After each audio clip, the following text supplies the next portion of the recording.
All right, guys, welcome back to the Imaxit YouTube channel. I'm your host, JD. If you're new, please do smash that like or the share and definitely subscribe. If you're an avid member of the channel, definitely continue to upgrade your membership. We really do appreciate it, and we are definitely trying to improve a few things to get back to that level. But anyways, we are here to talk about how the Concacaf Gold Cup 2023 impacted the Jamaica Reggae Boyz now and also in the future. So this is going to be much more of a positive video going forward, to be honest, because this is something that most of you guys might never really figured out. All right. Yes. So when you participate in these tournaments, they are official tournaments, so you do get FIFA points. FIFA points is connected to a lot of things, and also you get Concacaf points as well. Both of those things are connected to a lot of things. All right, yes. So what we're gonna do, we're gonna start right here. We're gonna bring up the necessary information on the screen so we can have that conversation. All right, yes. So at this point, let me put up the FIFA ranking now for you guys. So FIFA ranking, as you saw, both of these teams, top teams in the region. One is United States, which is 11th. Think they're going to lose some, not think, I know they're going to lose some points this time around. So they might drop below. They might drop below Sweden at this point. And if Morocco does get some more points, they might actually surpass United States. And by the end, Mexico might just creep up closer to get them over the line. But Mexico and United States is the two highest rated teams, right? The two highest rated teams. Yeah. And once you do play them, and if you're lowly ranked and you get a good result, a draw or a win, you get significant amount of points. All right. Those points nowadays are being used as the identifier for how good you are as a country. Okay. So Jamaica getting a draw against the United States, it actually helped them big time. And we are going to get through that as we do speak right there. So let me move on to where Jamaica is. So Jamaica is ranked 63rd at this point. As you saw, we lost 14 points. All right. When you drop below 50, it's easier to get your players in different location, like in bigger leagues, because it's not all the young players have the ability to actually accumulate points in Europe and majority of the high level leagues. So what they do aside from that is to use the level of your country and what you do in the country and maybe international games to match with it. So those are the qualifications when you go through. But if you're outside the top 50, it makes it more difficult. All right. So that's why we labeled the video like that. All right. Let me make sure to give Kevin, Africans in the building, massive respect. Would be interesting to see how Jamaica move from that Mexican Amarin. All right. Well, the Mexican game never really troubled Jamaica situation. So I'm going to pull up a next screen now so we can talk about it. All right. Yes. And I'm hoping to see the same engagement when we're talking about good things than actually bad things. All right. Because you guys, every day you come here, oh, we always talking about negative. So, well, let me see how you react to positive news, people. All right. So this is a positive one. So let me know how you react to it. All right. Yes. So we're going to get down to Jamaica and the actual tournament. All right. So we can chop it up the proper way. All right. Yes. Just give me a little second so I can share this video so people know that I am actually live. And make sure to subscribe, share, and hit the like button as you come in. All right. Leave your thoughts under this video as to what you think Jamaica should be doing in the future. All right. So this is the games that Jamaica played in the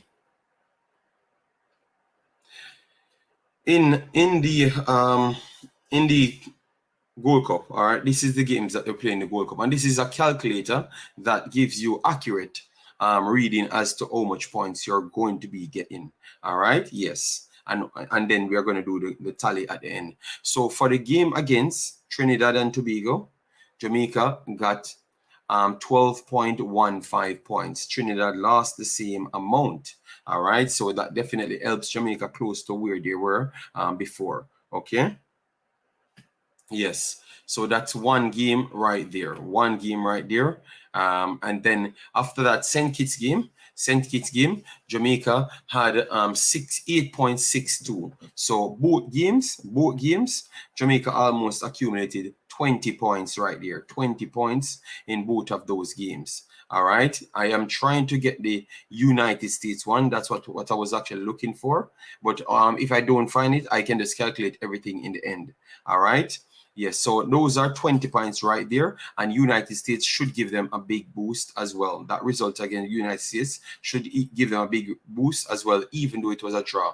And then for the Mexico game, I have not seen the updated number that we will lose for losing that game. All right, but at this point, without the deduction from the Mexico game, what we're seeing here, Jamaica has 33 points. 33 points would have moved Jamaica up 4 places from 63rd to 59th. To 59th. All right?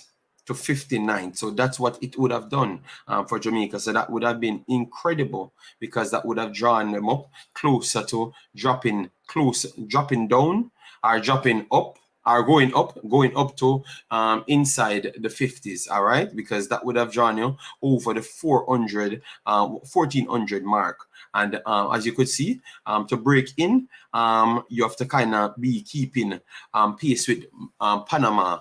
Think Panama will get some ridiculous amount of points. As you saw here, Panama got 19.40 points just to defeat United States yesterday. That's how you get big points when you actually win these games. It's incredible how fast you can grow here. So you can win 2 games in this tournament and easily well get over 55 points. 55 points in 2 games. All right, yes. So the draw did good for Jamaica, and the 2 wins over Trinidad and also St. Kitts did good for Jamaica. And the Guatemala game, Jamaica got 12 points at that one as well. So that is definitely great. That is definitely great. So it's not all bad things that happen to Jamaica. That is an upside to Jamaica at this point. So we are going to see, we're going to keep track to how much they're going to minus from the Mexico game and then let you know. All right. And then but it's not going to be so much. It's going to be still a little bit less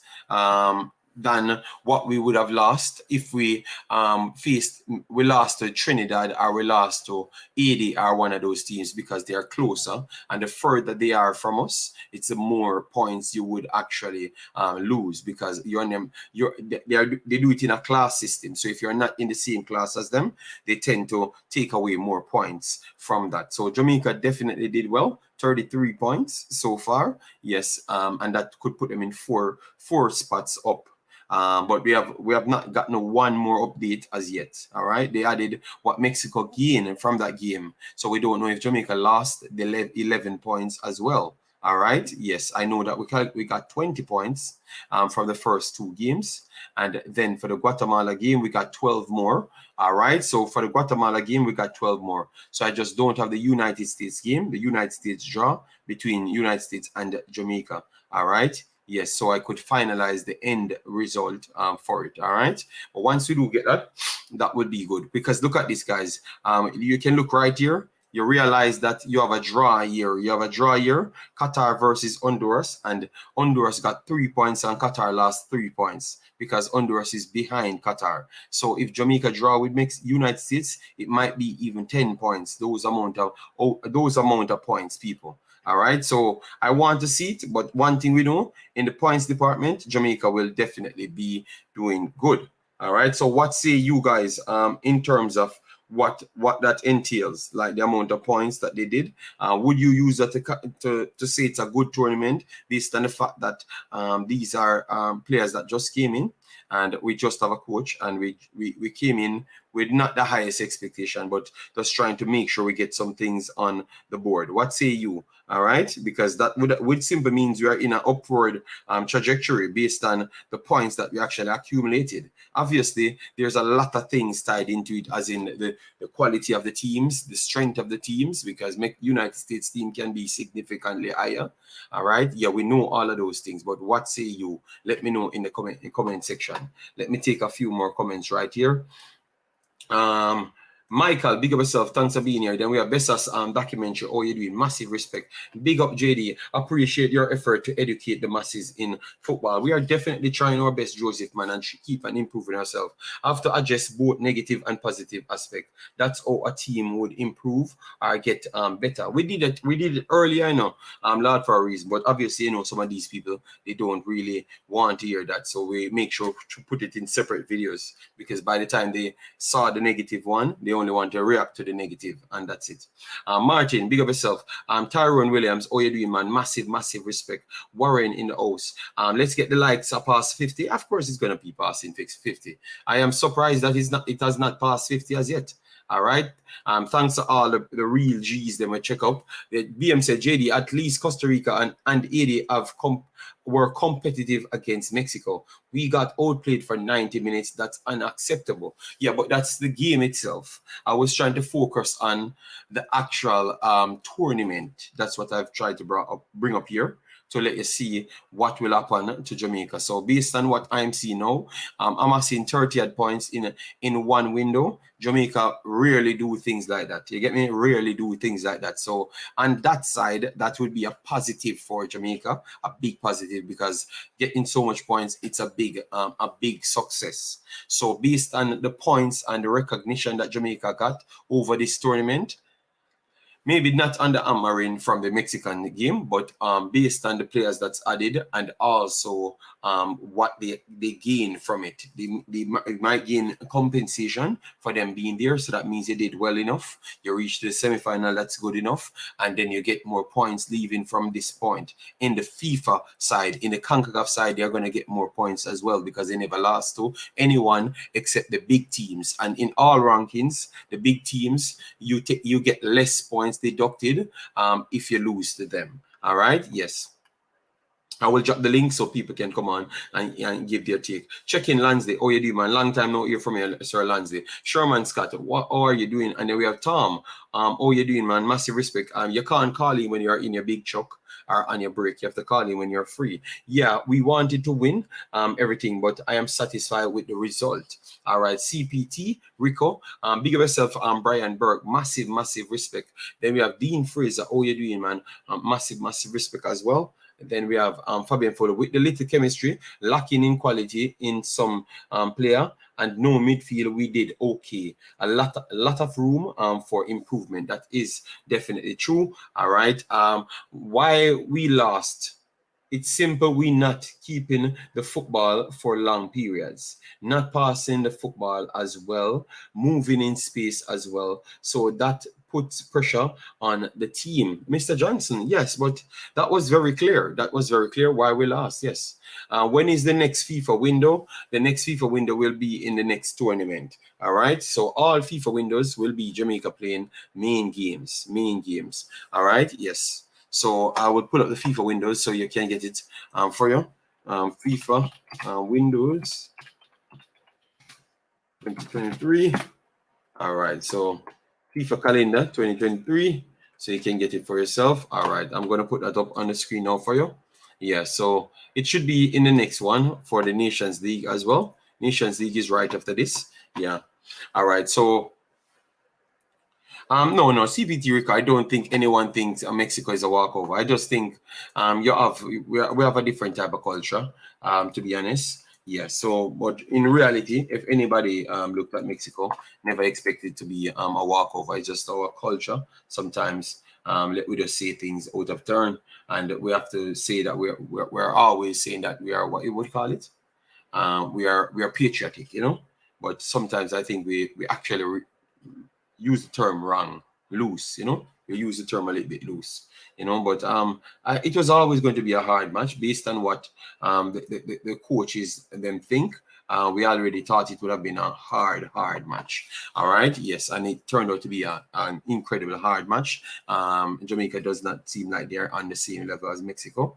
And they have to go back to the drawing table, add all the pieces, and then return. And that makes more sense because that is closer to Mexico's right team. Without maybe like 4 to 5 main players. You had Adeda, Guardado, those are retired, so you don't have those in the team. You have Chucky Lozano, Jimenez in the team, and then you have Alvarez that never started at the time. You understand me? So with and Jimenez again, both Jimenez's was not playing until one came out with Alvarez. So those two alone. But you have 2 other main players, so that's 4 of their players never really forced to the featured. They just got some time, so they can be significantly stronger. For we, if you said maybe Jamal Lowe, Roof, and also Pinnock would be missed. And it's Greg Lee, but it's not the same quality of players, to be honest. Only Pinnock out of that match would have rivaled the other guys that were missing for Mexico. So we knew the reality. We knew the reality, but for sometimes you have to actually just reason with logics, and I think that's a good testament for people that's watching my program to never switch because people jump down on you. If you know and you're researching, it only goes to show you that not everybody in this world research. You understand me? And they will just go with the masses rather than actually research. I never diverted from nothing. I said what I said, and it has nothing to do with me not being patriotic. It just me being by just having sense, do the extra research and just start the truth, and just say what it is and just move on, Yeah, and actually look at what I heard the coach saying. So I heard them say that they need more time. I already said 6 months I'm giving them. So I never really changed from it, because I knew what I was going to get. As what I've said before, the Guatemala game was already something that I saw where we were. I saw where we were in the Guatemala game from very easy. I don't think we were the better team in the Guatemala game. The coach said it was 50-50, but for me, it was 55-45. You understand me? Because they control the thirds. I'm saying that, damn. And that's why when he came in the press conference and told me that they thought it was a level game, 50-50, and we can't play like that against Mexico because Mexico is better than them in every way, but play the same intensity. I am saying, okay, let me see what you're going to do now. I was expecting some new things from him, but we never got much of that new things. And that is just part of the problem right there, people. You get me? So I think you have a lot to work on because the coach might see his flaws at the time, and he's going to be working on that. MP says, JD, the tournament is always a good result because the coach get to see what he needs and who is baggage. Right, that is fair. Everyone thinks we know, no, not everyone. Not everyone. Every human being that knows football never expected nothing. Like what I heard people predicting, nothing like that. You get me? We are the eaters, them hide under their beds. Good analysis and the wizardry. JD, you call these games on point. Yeah, but that's what we supposed to do. That's what people subscribe to us on. So I wouldn't even talk about the other people. They don't make any sense. JD, I'm disappointed about the game, but positive about the tournament. These competitive games will give the coach more data to work from. That is true. Yes, Pinnock will be there as well. We will learn as we go, drop some yeah, we will get more dear vibes. Two different sports channel may I watch same time. Okay, thank you very much. Sherman Scott said, speak your mind, JD. Today football. Yes, man, it's football. It's all football we're talking. And now we have our brother, our Canadian brother. We never saw him for the Canadian result, but he's going to be talking about it today. Yes. And also we're going to be just changing the show into our planned show on the week and the Imaxit. Yeah, but we will be covering a lot more tournaments going forward. The girls football, straight through, both tournaments. Africans, they never told me about the U23s. Why are you hiding my Nigeria from me, sir? Because Nigeria doesn't need to be hid. You'll hear. Don't worry. Nigeria will get to you. They're loud enough. They won't even No, call. but They'll be like, "Hey, JD, hey, it's time. Hey, we have some Igbos who are playing. Come find us." No, yeah, it's. but yes, I saw it. I I saw it, but expected I know, you JD. to let me know. Personally, I've been focused on making sure that I'm ready for the Women's World Cup. So like the U23 snuck up on me. Even like the draw for 26 for Africa was today, and that snuck. I knew was coming, but CAF kept on pushing it, so that happened today. But like, yeah, for the most part, we're finishing up. We're putting a bow a little bit on Gold Cup. And as for your topic here, I think for me at least, Hogmanson has to look at this and really decide what type of roster he wants now. He's now played at least one tournament in Concacaf. He's had one Nations League game. And he has to decide, am I going to just ignore some things that are constantly things? Am I going to try to improve that? Am I going to try to identify that? We talked this morning. There was a lot of talk about midfield versus the front four, who was producing, who wasn't. I think from that standpoint, it has to be a conversation versus what's the philosophy that you want, and can you find now the players who can actually do that? If you're going to play two midfielders, do you have the two midfielders who can cover 18 to 18 properly and then keep you covered that well? And then moving forward with that. The other thing that's important is you list all those dates, right? September, October, November. That's that's two games everywhere. They're international windows, not just for the main team, right? That's another refrain I remember listening about this morning. One of the callers said this, but this is true. You now have September, October, November. If you're the JFF, you have no excuses. There's no excuse why you shouldn't have a U17 camp, a U20 camp, a U23 camp. And if you're wondering, oh, well, who are they going to play? Mexico's been on their U17 since last year. The second that U20 finished, they were on another cycle. So I think those are the two things I would love to see the JFF do. I'd love to see Canada do too. I know one's more realistic than the other. It's the JFF, which is kind of sad for me. But I think identify the coach how he wants to play. If he's seen what's worked, he's seen what hasn't worked. Can you now start to tinker with it and get the right players in, get more players in? I would love for September when it comes that they have at least 28 to 30 players in camp. The reason why I picked that number, and it's a high expense number, but it's start to cycle more players in. You don't have to see the same players always as well. So maybe that number does go down, but start to see other players, see players who can fit the profile of the things that you need, and start playing with them. You still need to be competitive because these games are for Copa America. So bring that as much of a full squad as you can, but give yourself. I would love for the coach to go to the federation and say, "Hey, give me if 23 is what I need is what is need, give me 28, give me 29, give me 5, 6 new extra player spots." If I look at players, whether they're here, whether they're overseas, whether they're players that we want to see them in camp, see how they react to this, so that when it comes to that, we can play. We may not play them all immediately, but we want to at least see them in camp so that we can see what fits, what doesn't, so that when you get to some of the more important games, I expect Jamaica to make it at least the quarterfinals in this Nations League round. So you get to those games, now you at least know the players that you need, and then and then start working with that way. That I kind of miss you too. So it's a matter of doing that, and then the other thing, camps. U15, U17, U20, heck, throw in U23. There's no reason why the Federation can't invite people in all three windows and say, hey, let's run a camp. And even if you're just playing insert JPL country, do that. Because if they do that, then at least you get to see those players together. There's a bit of cohesiveness. You have to be constantly recruiting.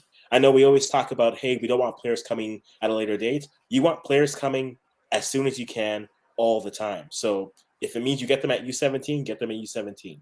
U23, U23. If it means you finally get them at when they're 28, get them when they're 28, because there's still knowledge and there's still at least a cycle you can get out of them. But I think for me, those are the two things. I look at the JFF, I look at Jamaican football as a whole. And these next few windows, those are things I would love for them to really put an emphasis on and really start to develop that way. All right, so we have CPD requested, and that's the one of the reasons why rate you as an analyst. You talk facts right through, not what people want to hear. Yes, man. I think people stays with you when you actually talk reality. It just maybe a boost up fast and it looks like you're doing something, but in the end, people will go back and check that thing, because the other day when I told you I was talking my talk, and then I saw people literally saying that, oh, but JD, everything what you said, see Panama in the finals, and see what happened in the game. So I think if you say what you're saying, people will have to recheck, because they want to get you wrong. They want you to prove wrong so bad, they're gonna recheck again. Yes. How are you feeling today, JD?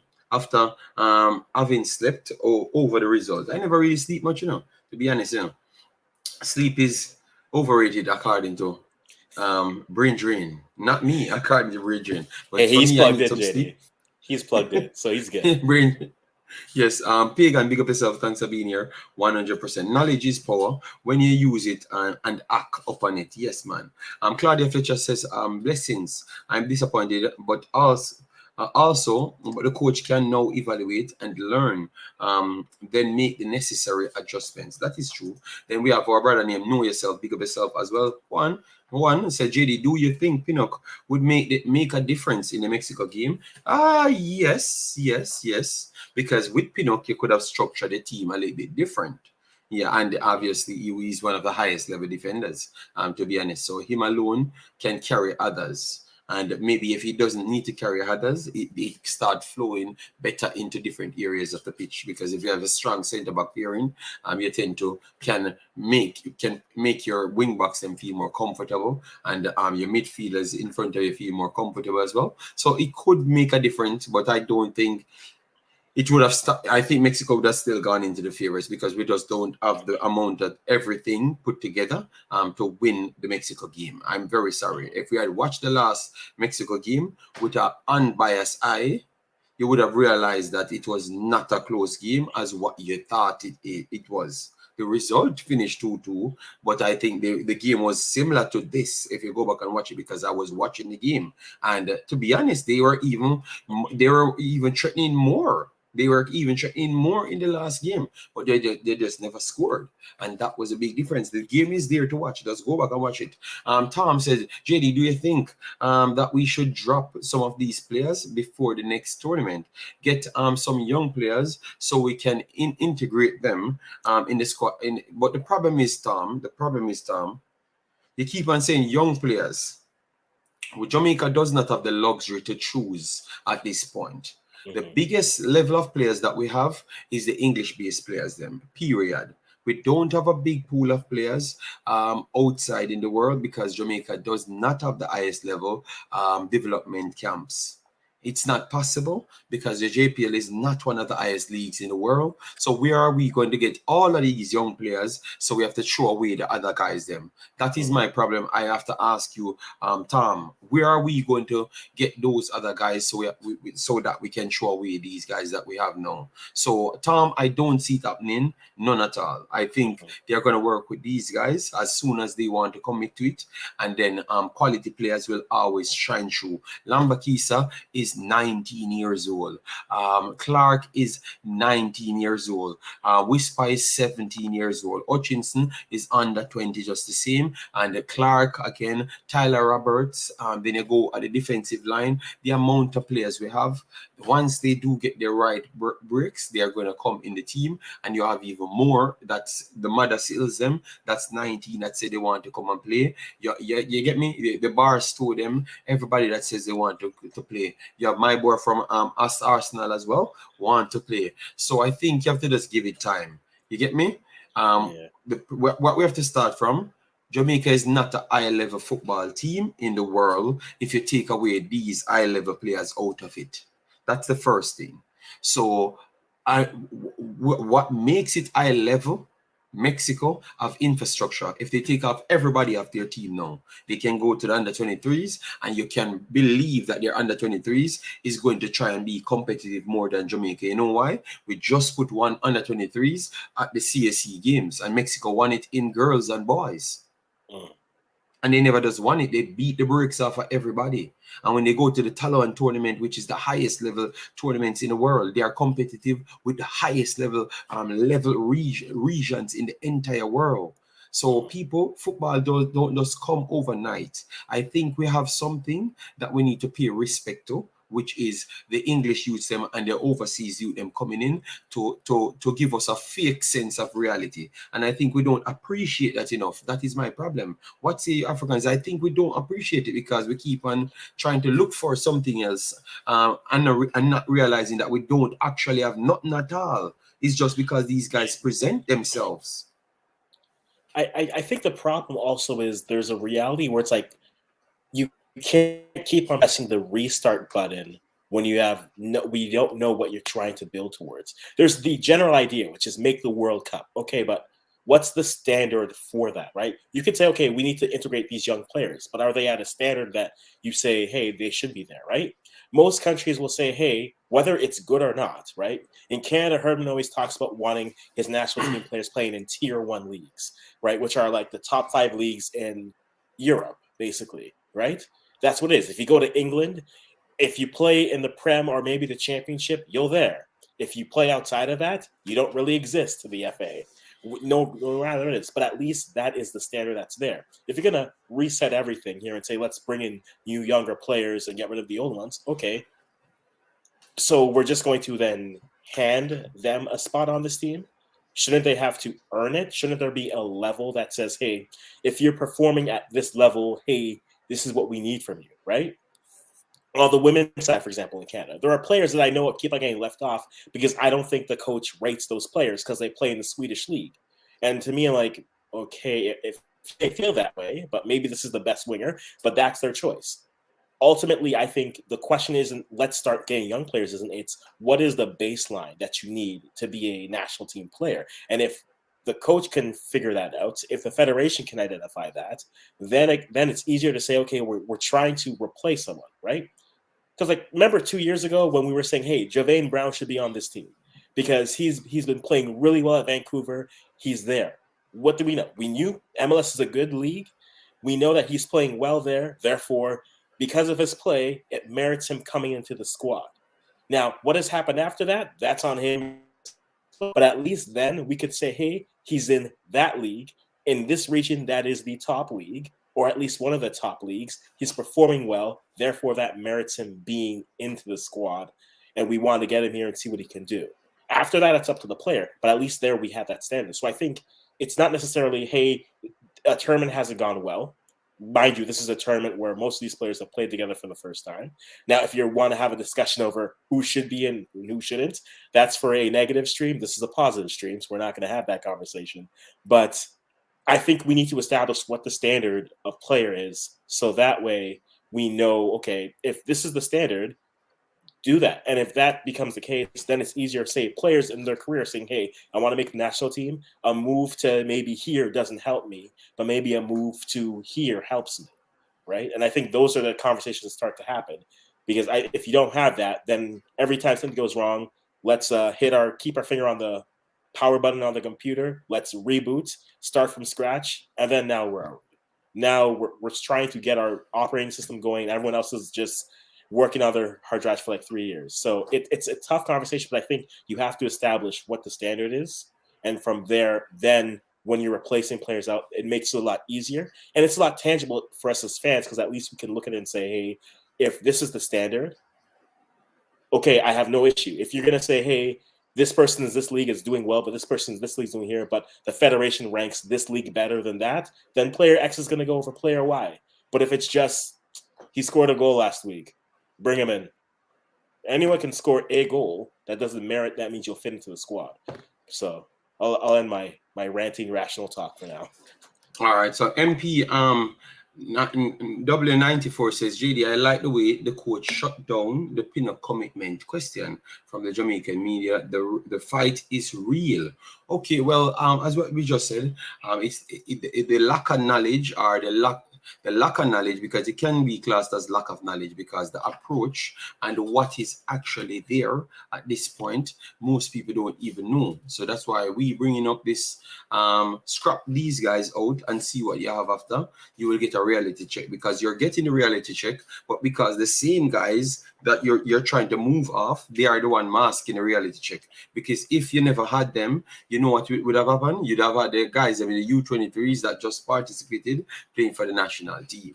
All right, and you saw what happened right there. So it is what it is. Kevadan, bless up yourself. Thanks for being here. And as you come in, people, we have 117 here. Proper conversation we are having. So hopefully you guys support it just as how we will have the next conversations as well. All right. Yes, because you said you want positive and we have a bunch of positives. So let we see the likes reach 2 million fast. Telexa said blessings, JD, blessings to all.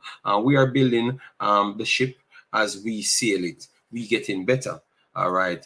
We need to have enough players in a pool to build a A and a B. I think you have to have an A first and a proper A first, then you try to go down to the B, as to what maybe Canada and those teams are trying to do. They make sure to solidify themselves in the BA department, then go down to the B. You don't need to just scatter players out and then try to facilitate things from a wider base when you don't have enough capitals to cover even your first one. You understand me? You have to be very much mindful how you do it. Ozan says, they say sleep is the cousin of death. Okay, I'm very sorry.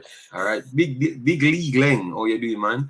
Mexico owned Jamaica last night. Good run, though. Thank you, Moneybag, NBA. Yes. And it was a good run because we talked about what we actually gained from it.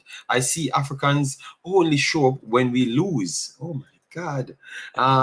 People, it was down to me. You have to understand my time zone and I'm working hard for you guys. I'm working hard for you guys, and sometimes Africans call me. It's same time zone like you guys, but it's not the same for me. So when I'm done with one and then Africans miss that one and coming to do one, I am not available. So it's hard for we to get it done. All right. Spot on, JD. Massive respect, Pagan. JD, I think we need to scout 3 quality midfielders who know the role and has the IQ to play the role. We simple, weak, and I know the middle of the park. Okay, Jeremy and Blake, massive respect for that. I think they're gonna try and get everything what they need. Mexico woman team was full. No matter if they're filled with senior half team. All right, Danica, because I have checked the team and you are not fully accurate. All right, because they have a lot more players than the senior team in the team as well, Danica. All right, so stop the oh, you see it now? They want something, and Danica, first thing she tried to do is the devalue the next thing that they have done. All right, then we should have sent our main team there. And then we can talk about it. Danica, we have to learn to give people their credit. All right. Yes. Kevin, bless up yourself. Thanks for being here. Brazy, oh, you doing, man? Hope all is well. You know why the girls qualify for back-to-back World Cup? The best players on the field all the time, regardless of where you born or from, which 90% from the diaspora. It's just reality. We don't have the facilities to do certain things, so we have to try and gain the money through the sport to go back to invest in the facilities. So if people can't understand that, I just think you're just thinking backward. You know, it's very clear. I agree, JD. Guest very rational talk. Yeah man, it's Africans always talking. It's just because some people just either don't understand, and then they say they don't like Africans. Low and Brown need to take a back seat. Anthony Big Dog, long time no see. Mr. Man, how you doing, man? Hope all is well. Yes, we need a B team to demote players who are not of a certain quality. All right, then we have our brother Stefan. Massive respect, Stefan. How you doing, man? We lost 3-0. We should not be happy with that. Tahir, looking at the game, it could have been significantly worse than 3-0. It could be significantly worse than 3-0, to be honest. But what we did, Tahir, we looked at, I've talked enough on the game itself.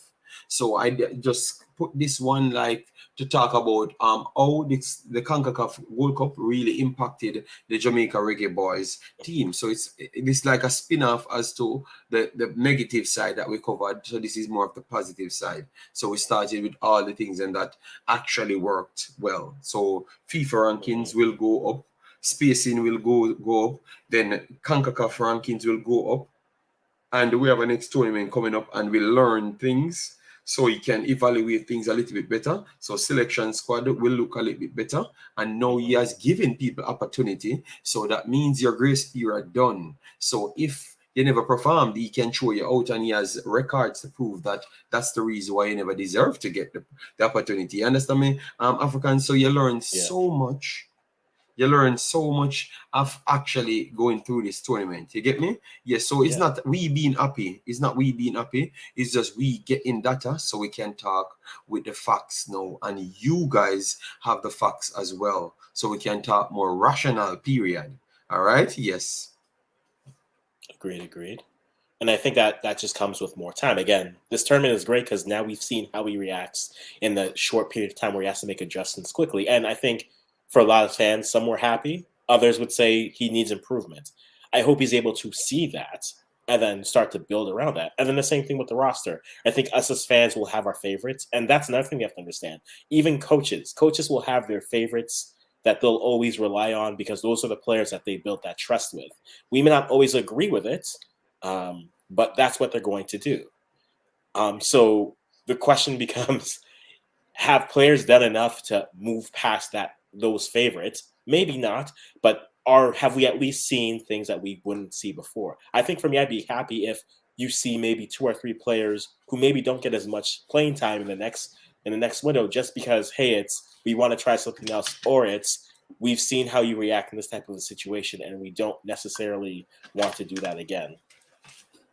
I think that would be great. It's the steps things, right? You've gone through something. Now it's a question of can you adjust to that? Because if they're able to adjust to that and learn, I think there's nothing but positive steps coming from them. But if not, then we're just going to repeat history and continue to be in the same position that we are in constantly. All right, agreed. The watcher said we have players who will take us to the next level. Just need to be mindful of the negative influences in that national team. Okay, fair enough. Well, we'll learn.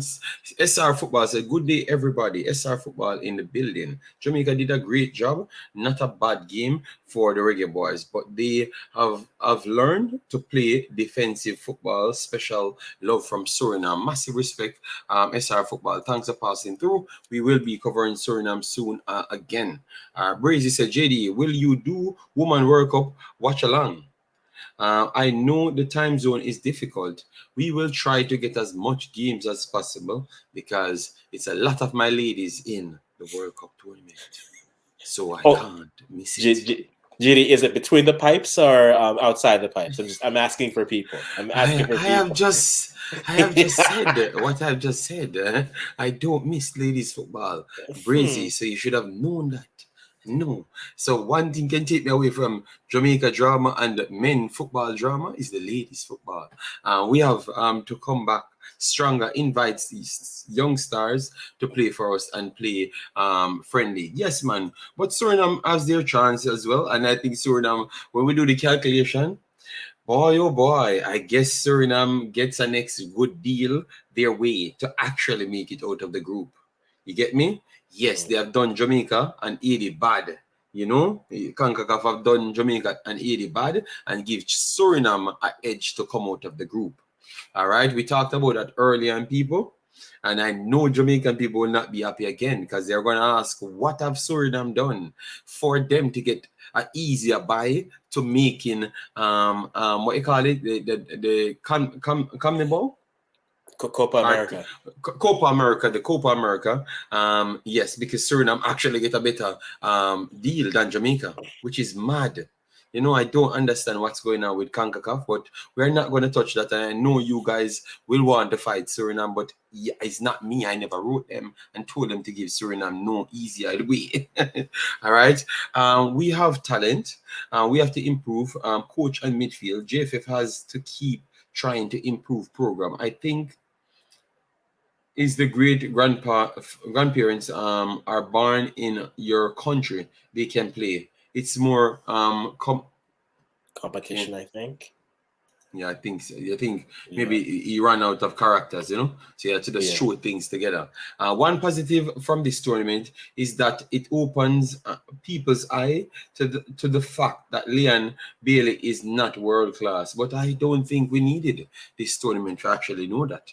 You know, Yeah. I think the Jamaican masses and maybe the coach see things that he would say, all right, and if we get more quality players, everyone is benchable. Now we don't have to rely on one person. And I think the next positive is to show you that the myth of people just come in the region and can't perform and they need grace period. Damari Gray debunked that myth. Baligan debunked that myth. You understand? Mikel Antonio Firsthand. debunked that myth. Ravel Morrison debunked that myth. Ethan Pinnock debunked that myth. Amari Bell did the same. So everybody came in and proved that, listen to me, man, if you're the better baller, why can you leave from a top area and come into a poor area and don't look stand out? You understand me? So these was all the excuses that we are using from 1980s, and I think the myth gone. Kevin Face said, JD, good afternoon. I hope all is well. Last night was horrible. I hope we can get right. No one start to build. It's gonna be a tough next competition yet again, people. All right, we're going to explain that competition because remember we said we want to do at least 2 hours on this one. Yes, hopefully we can improve facilities and economics. Okay, thank you very much, Tahir. Go ahead, Mark. Oh no, I say no. I think that's a very fair point. I think it's not just on. I think the big thing that needs to change a lot is a lot on the admin side. To be honest, I think this Gold Cup shows that okay, yeah, if you actually put in the effort to recruit some of these players, some of them will come in because they're looking for that opportunity. But now, what are they coming to, right? You want to hold camps every window. I think you should. Anytime there's a FIFA window, there should be 2 camps. There should be a camp for the team that we're playing big friendlies, and then there should be at least 1 youth camp going on. And you should always have those things. But where are they going to be? Where you actually is there infrastructure there that can get them there, right? We also have the whole conversation of how long does it take to get players' passports? Not going to get into that because this is a positive stream, but fix that, please. If a player wants to play for you, it shouldn't have to take them 2 years to be able to get the paperwork to do that. You should have things set. I think it's improving now. It but, is, yeah. It's still not at the right point as maybe other countries, but it's still improving. So I will accept the little improvement right there. Of All course. right, Martin says, agree, JD. Grace period done for some man. Yes, man, grace period is done. The statement made about the women's team is incorrect. Most of our girls play in the diaspora. That is more one Jamaica statement. But I thought that's exactly what they said. 3rd place spot is coming up. Let's enjoy what is okay. Big up yourself, Anthony, big dog. No problem. I have no problem with that. But the problem is we have no 3rd place. The 3rd place is only if Mexico beat Panama, which it looks like that's what's going to happen. But don't rule out Panama. Panama ain't a soft team. All right, yes. But the 3rd place automatically goes to the winner, goes to the loser of the winner in the actual finals. So that's how they worked it out. I don't know how Concacaf sleeps and do these things, but they find ways how to sleep properly after doing these things. So why not just have a next damn game and then 3rd place be 3rd place? No, 3rd place have to go through metrics. 3rd place would be it's a good curtain raiser getting ready for the game, and plus you at least give those teams that chance to get some more points, play a game. You give coaches the opportunity to evaluate players. Like if you had a 3rd place game, like that'd be okay. Let Andre Blake sit on the bench, see your other goalkeepers, see what they can do in an actual big game, right? Versus when are you going to play them? And that's on the federation to figure that out. But I don't know why they don't have a 3rd place game. 3rd place game is just at least gives the fans at least something to look forward to in it, and not if they win, then we're the 3rd best. No, let me prove it on the pitch. Put the 2 semifinalist losers on, and let's see who wins. USA versus Jamaica would have been a fun matchup to watch, Jade. I would have loved to watch that again because it would have actually debunked some of the myth on both sides, So yeah, Jay said, JD, you think Blair Turgott come back, right? Blair Turgott can come back in the team. He can work hard. I don't see any position stapled down for nobody in the national team, to be honest. And that's a good thing because that helps you to build properly. TEDx said JD owes to the girls. I think last night was a reality check on where we really are. Yes, but we know that. Then we have the great Kevin Williams with says JD and Africans. Big up yourself, Mr. Kevin Williams. Hope all is well. Yo, JD, if Jamaica has a B team, would it be the JPL All-Star team? Are players playing in the USL? I think in the USL and minor European places. Yes, that is true. So we have a lot of players. We have a lot of players, but not necessarily the top echelon players that can really go up with the next B teams, because the B teams them for Canada and make United States, we saying that they're not good, but really and truly we are playing our best teams against them, and we don't beat them. So we can't say that they're not good. That shows how far they are from us and where we are striving to go. You get me? Big up, Brazy said it put 2 on the board. It says big up you, big up to you for your incredible coverage and analysis. Yes, man, the girls football coming, believe me.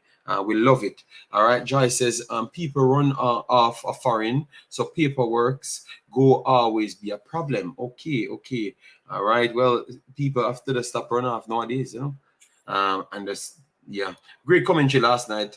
Play by play was nice. I was going to major in journalism in college. I left work late last night, and I appreciate the play-by-play. Thank you very much, man. Thank you very much. We provide the actual video inside the Discord as well, so we try our best.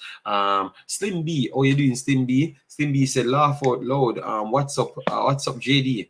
I am here. We are here chopping up some things, some good things that came out of the tournament, and then we kind of go into what the fans want we to go in, you know. Yeah. All right, so let me move on to the Nations League, though, because a lot of people would want to be educated on the Nations League. All right, yes, so we're going to take comments. We're going to try and do it short, straight through the video. All right, we are trying to bring back Africans in the building, so definitely support my host, my co-host. We have 80 likes on the video, and we are only dealing with positive. I thought we would have 350 likes on the video, even when we don't have 350 people, just to show you that I expect you guys to be surprised when you come out here with the positives, you know, and a quality positive as well. Something that you're not going to know until FIFA date comes out, you know, and we got it for you. But it is what it is. Not appreciative. What are your thoughts in the incoming Nations League group? All right, so Africans, we're going to try and pull up that Nations League group for we to chop it up. All right. Yes. So yes, we have to chop up that. While we're doing that, guys, in the comments below, give us, we're on the positives, who are your 2 positive players for Jamaica in the Gold Cup as we pull up Nations League? Just put those down in the comments.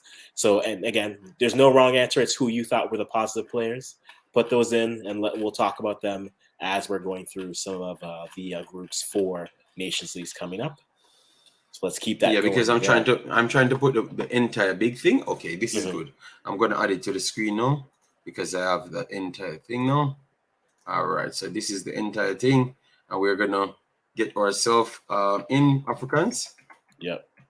All right, so guys, we are gonna show you why we said Jamaica will be in a big amount of trouble. You know, will be in a big amount of trouble. So guys, this is what we have right here. This is the groups. This is the group for Jamaica. But the problem is what they do, they say each team, this is how it works. So this is League A. League A is the only league that will be connected to the how I call it again? Copa America. Copa America. That's coming, which will have Concacaf teams and South American teams. So it's a big deal. It's a big deal for you to qualify for it. All right. Then, so what happened now? You have these 12 teams that will be accompanied by the next 4 top teams, whether we like it or not. That's how it works out. They are not going to be playing this. So in order for you to qualify, you're going to have 4 games, and you have to amass the most points out of your group, because the points is counted as a collective, but you only have 4 games. 2 games that you're going to play 2 single matches, and then a double game, like a double header game. So our double header game is 80. So we have 80 Honduras and Grenada in our group, so we can finish on maximum 12 points. We can finish on maximum 12 points. So let me go through the rest of the tournament, because or we can evaluate if Jamaica truly can qualify through this thing easy. We have to look at it because there's only 2 teams qualifying each group. All right. Yeah. So based on what you saw, who you think coming out of this group, based on all of what you look at, like the games, who you think truly coming out of this group? People, who you think coming out of this group?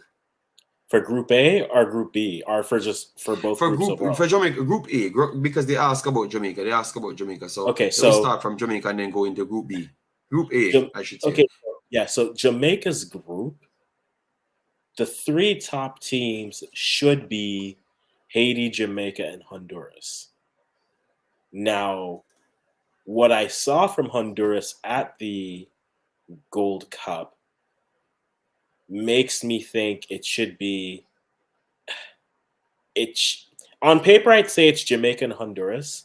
On the pitch, if it was just by chances created, it'd be Jamaica and Haiti, because Haiti creates a bunch of chances, and I mean, mom would be angry because there's just nothing but waste on the plate. So I think in that group it should be Jamaica, and I'm going to go with Honduras, because I need to see Haiti actually score the goals. Like in the big games. So I'm gonna pull up Honduras. I'm gonna pull up Honduras run to make people see who they are playing, so you can understand. Remember, guy, Shadow Striker, don't ask me who I think will get through. All right, because it's different than what you think. Each team you talk about, you have to show you how it goes. So Jamaica, we know Jamaica. Jamaica will be playing 82 times. I think that is going to be a game up in the air. I am very sorry. That's gonna be a game up in the air, and Honduras can be a tricky team. Shadow Striker, I am talking reality. Grenada, I think Jamaica will win Grenada game easy. So at least I think 3 points is sure on the board, but I'm not sure of Jamaica beating Honduras and Jamaica beating Haiti. I think those games we are going to go in as slight favorites, but it's not a game that we're going to just run over them. It's going to be tough. So I want to see what Jamaica at this point. All right. So Shadow, I think that's fair. That is more than fair seeing all of them played. I can't just say Jamaica will run over Haiti for sure. I think that game is going to be a close game, tough game. And I can't say Jamaica will run over Honduras. So I don't know how much points they're going to come into. But remember, we have to start from the actual points then. All right, Jamaica will have a better midfield by then. Yes, but I know. So remember, I give Jamaica the 3 points of Grenada. I think that should be a given. All right, that should be a given. Not no disrespect to Grenada, but I think Jamaica can overpower them. We prove that once you get teams to overpower, we are going to overpower them.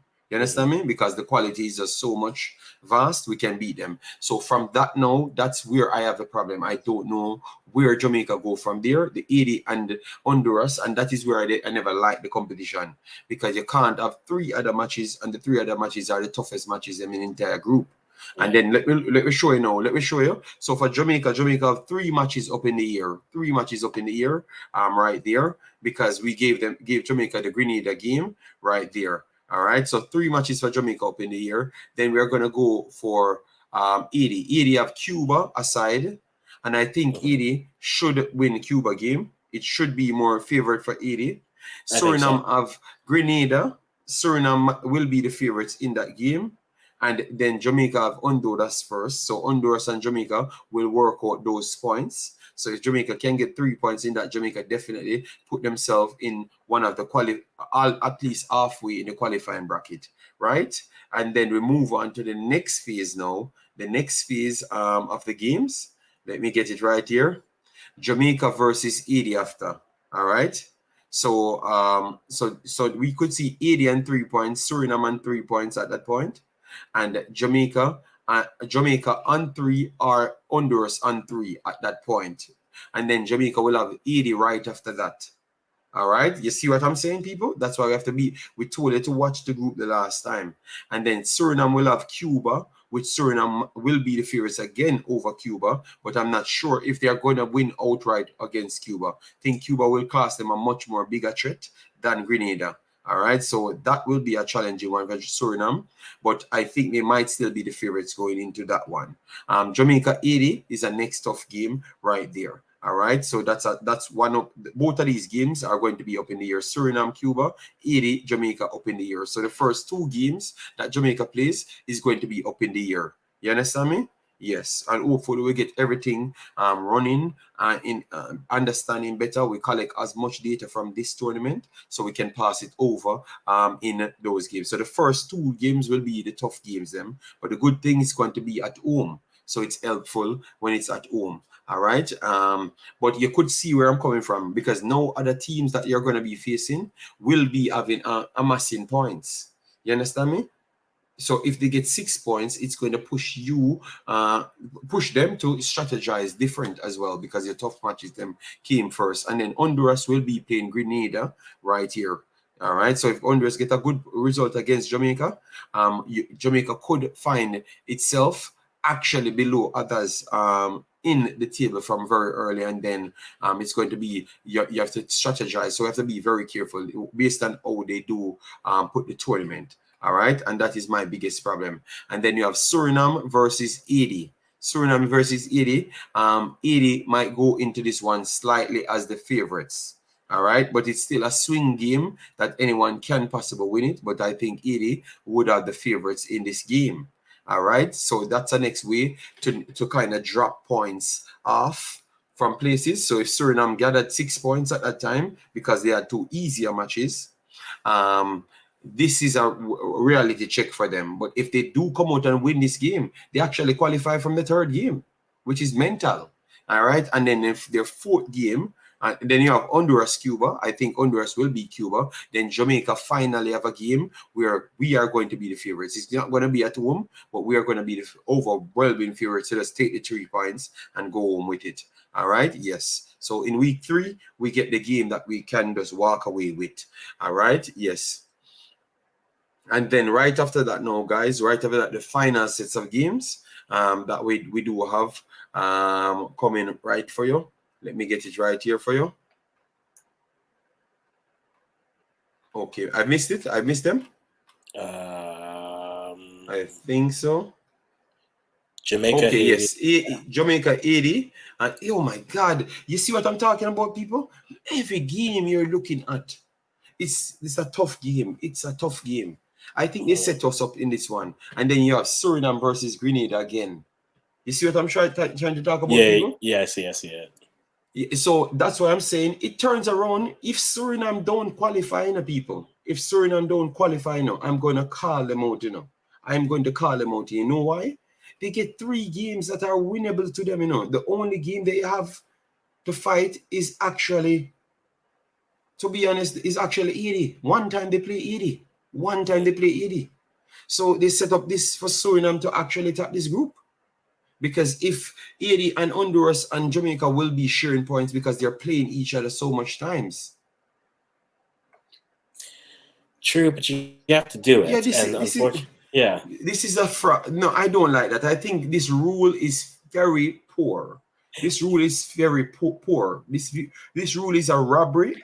You know I'm not the Jamaican that talk like that, but this rule is a robbery. This actually set up for Suriname to win the group. If they can get a draw against 80, it looks like they can finish on 10 points. It's possible. And now the football purist says you still have to play the games. But no, it's set up that way, JD. But let's not pretend. It's set up that way. It's set up that way. It's set up that way. But I mean, at the end of the day, here's a question for you, JD. Are you bringing your full squad for all of these games? Do you want these? Jamaica have to. You have to. Yeah. What are you going to do? You have to bring. No, before, if we had gotten easier matches, we could have saved some of our players for certain matches to save maybe funding or whatever the situation is. No, we have to bring big players for every single game. Every single game, we have to bring big players. Mm-hmm. That's rough, man. That's rough, man. Then Canada, and how you feeling about Canada and those teams just over there while Jamaica running up and down trying to play all of these teams? If we get friendlies, I'll let you know. If we don't get friendlies, I'll feel another way about it. But I think, look, you have 2 options here, right? You either look at it and say, hey, yes, you're playing teams that are considered minnows, but hey, at least this gives you to work through patterns of play, figure out cohesion, get some chemistry going. So by the time you reach the big games, you have at least a unit. That's the positive way of thinking of it. The negative way of putting it is, I'd much rather play Slovenia and then or someone else and actually test the metal and do the same things versus having to play those other teams. But that's how CONCACAF set it up. I don't agree with it. I do agree with you there, but that's just the reality of it. So I think it does set you guys up with the tougher games, but I don't think Jamaica should stumble here. Now, should they stumble, that's a different conversation. But I don't think they should stumble. I don't think this will be comfortable either, but I think they'll get it done. Okay, well, I'm just hoping the most positive you ever sound. I want to think so, but I am going to wait to see the first match first, to see how it works out in the first match. But people, Lee Young said 80 will wipe the floor with Suriname. Yes, I do think 80 will be the favorites in the game. I don't think it's going to be a wipe the floor situation. I think they are exaggerating, but I think 80 should be, and 80 should win that game so the group can come back in its balance, because that is the only hard game 80 Suriname has. So 80 has to win the game for the group to come back in the balance. You get me? Because that would have been a cheat. I'm a Suriname man, but I would be very much upset if Suriname get 9 points with relative ease. And then Jamaica over here play 82 times and Honduras 1 time to try get 9 points. That is ridiculous. But on the flip side, JD, now you get your big European players to experience traveling in CONCACAF. They get to experience all those games, so they know what's coming for World Cup qualifiers. Africans, you like these foolishness, because you benefit from it. I'm trying to be positive, JD. I'm trying to be positive. Let me try to be positive. So Africans like these foolishness, I don't like it, JD. I think it's dumb. Canada just don't play any game. They just wait till they just wait until it reaches the final stage and they play 1 game or 2 games. Windows 2 and they're on to the big guns. Well, we have to play 25 million games in order to have a chance. You understand me? JD, the Imaxit, we Maxit persona. You know how I feel about this. Now, if we had a functioning, competent federation most of the time, which is a different conversation, I wouldn't mind it. But at this point, I'll take 8 games against the minnows of CONCACAF, because at least those games are guaranteed of course. But Africans, that's the lie there. That's a lie, because it's not no minnows. We are playing top 10, top 12 teams. Agreed. Everybody is playing minnows. That's the problem I have. And I don't like how CONCACAF likes to do that, because what are you really helping teams? I don't like when CONCACAF says, hey, everyone has to do this except for you, the special ones. I don't think that helps. Yes, does it help? But from their perspective, they say this. Okay, if we put like the US or Canada, like let's use the women, for example. If we put the women, US and Canada in qualifications, someone's getting 12. And for them, does that make your federation look good? I don't know. How many CONCACAF teams are in the World Cup coming up into a week? 6. The same teams that got 6 and 7 in CONCACAF Gold Cup made it to the World Cup. I don't think we're as bad as we are, and I think we need to respect we have to give those teams those opportunities to play, because, hey, maybe that gives them the opportunity. But if you look at the landscape of football in the world, there's more Nations Leagues coming up. There's more things. So if you're going to say, hey, big teams, you got to sit on the sideline, figure out a friendly. When? The only window that's technically open is September for the men, right? That's where like Ghana's playing the US in September or whatever month it is. And like people going out, those aren't those opportunities elsewhere. So you have to build it in with the reality of, hey, if you look at UEFA, England's going to put 13 on San Marino. That's just the reality of it. We're not going to say England is just good on paper. We'll let them get to the final stage, and then from there you go. No, let them play the games. Let them go. Worst case scenario, yes, you get beats. You give your federation, your players a chance to play. They get seen. You do all those things. I don't like it when CONCACAF just says, oh, because you guys are here, you're there. Because ultimately it doesn't help the federation overall. It helps the bigger teams, because instead of having to play them, they can go play other teams. But I don't think that helps your region overall. It makes your middle class better, but then your top upper class, they're like, okay, well, I guess we will play France or play Slovenia, and nothing in respect to both nations. But it's like you play a world-class team or you play like a middle-of-the-road European team, and then from there you go back and play Concacaf teams. All right, We're fair all enough. in it. Yeah. Kibran says Suriname always choke. Well, this is the last time they are going to choke, and I'm going to call them out after that.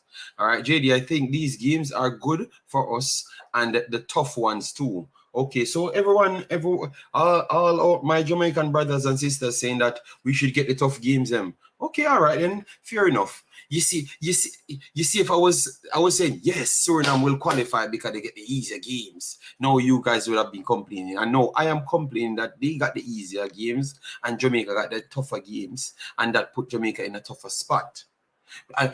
You know what? I'm not gonna say nothing. I'm gonna keep it positive. I'm gonna hope to say it's positive. You understand me? Because I don't want you guys. I'm gonna click this part of the video, now, people, because I don't want you to come out and tell me nothing different next time. JD, this is positive stream, so be more optimistic. All right. Yeah, but I'm just saying I don't like the cheating, you know, because I class as cheating. Let everybody please each other. You know, Jamaica can't get friendlies at home, so this could be good. All right, so Danny Jed says it's good. So everyone is okay with the difficulties of the games and others getting easier games. So you're okay with the rules and the setup in the chat. So let me know yes or no. All right, everybody plays 4 games, but some people get games that, for instance, let me go over here just to try and get back the groups. First, this is the group. So Suriname gets 81 match, Cuba 1 match, and 2 Grenada matches. So that's what Suriname gets. Jamaica gets 81 match, 82 match, Honduras 1 match, and Grenada 1 match. That's what we get, right? That's what we get for 4 games. So I hope you understand where I'm arguing from. All right. Yeah, JD, your commentary was awesome. Okay, thank you very much, man. Everyone saying that my commentary was awesome. Yeah, man. Isn't UEFA having Nations League that time? Should. All right, massive respect. Y'all need a midfield. Stefan, you're a Jamaican Canadian, so stop acting like you're a Canadian. All right, yes. You sold out Jamaica when Jamaica loses. Wow. And then when we sign a new player, you're on the team. All right, you have to stay here and stop going over Canada. Tafarad, we played against Concacaf, Mexico, the stadium and the ref. Big up to the boys. Tafarad, I'm very. Let me hear what Tafarad said. JD, I told you only way we win. Don't start daily. All right, so that Tafarad said. Tafarad, I don't think the ref was against Jamaica. I don't think the ref. I watched the game again. I don't think the ref was against Jamaica. I think that Jamaica survived 2 red cards, and I think the ref actually helped Jamaica. Leon Bailey challenge was a red card, for sure, but I don't know if they judge it based on the level of the violence. Why he never gave the red card, but that's a red card. Javian Brown should have gotten a last man red card. But they gave Damian Lowe the yellow card because he was behind the player coming in. But Javian Brown made the tackle and he was the last man. And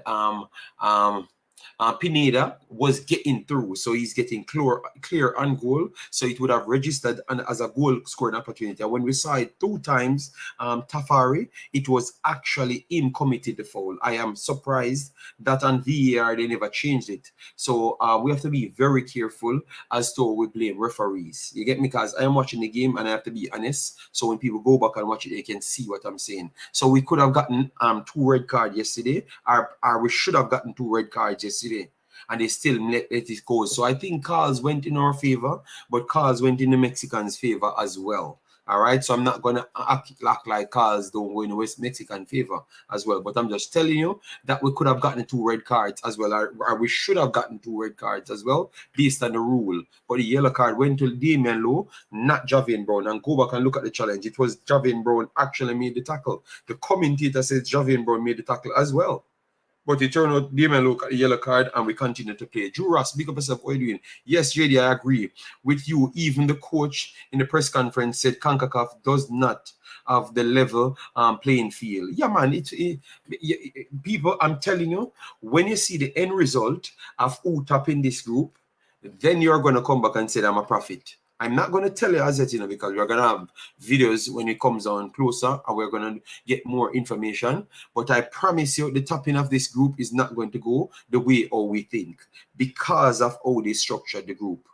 You understand me? If you have one group and you have two teams not meeting each other none at all, that makes no sense, Africans, because you can't impact the next team result. You understand me? That makes people listen to what I'm saying. It makes no sense. You have a group that will be calculated at the end, and you can't impact the next team what they are doing. You understand me?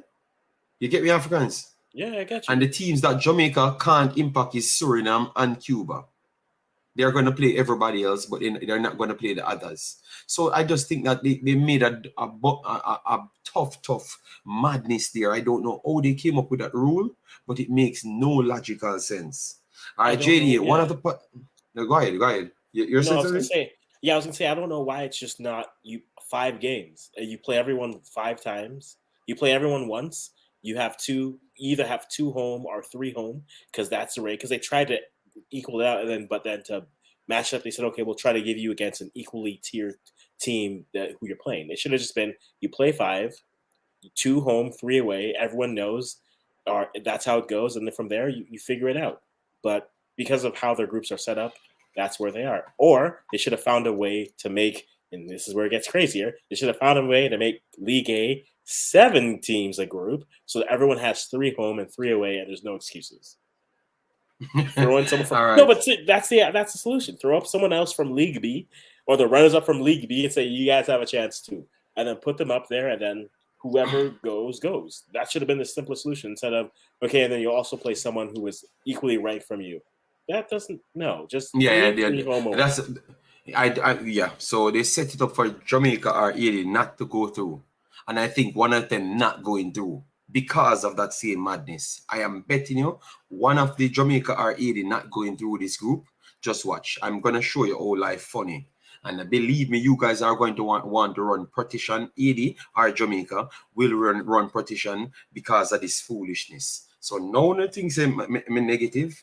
I'm warning you. I'm telling you. JD, one of the positive is that Jamaica would be more ready to face the top teams when we have. Okay, we understand. But Danica, make sure I'm clipping your messages now. All right.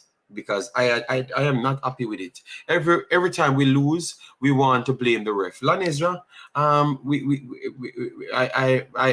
real talk. Bailey was a red card every time we touched them. It's a foul. Yes, man. Both team. The referee was different. Yeah. JD. The people with power in Concacaf knows that Jamaica will get will get strong. So I think they're finding a way to get rid of Jamaica and protect their interests. Maybe that could be. That sounds a way, but it might just be reality. Javian Brown, the original Canadian Jamaican. Oh my God. All right. Chris Smith said, JD, until we get rid of, oh God. All right, big boss. All right, my God, you have to start a war in the chat. Chris Smith, Jamaicans, coach should get a yellow card for his tactical deficiencies. Wow. How much team will go through? 2 teams. That is the problem, people. 2 teams. So if you have 6 teams in a group and they play 4 match, 3 teams each, they do play 1 team double time. It's just a recipe for disaster for the team that you don't face, especially if they have similar resources as yourself. It's just a cheat code. I'm telling you, Kemar, you guys are going to be cussing, believe me. And you're going to remember me first because I've kept telling you things for 3 years and you keep coming here, telling me back that, yes, I was telling you. It's as if they are systematically trying to make certain teams get through. Yes, but that's what I'm saying there. Concacaf and their madness. JD, people will be talking about our midfield shortly, like they were talking talking about front four. Oh my God. So I said, we out here doing the work and what the problem is. And no, Kevin ramping man. JD, the easier thing to do would be group of 3 and each team play each other twice.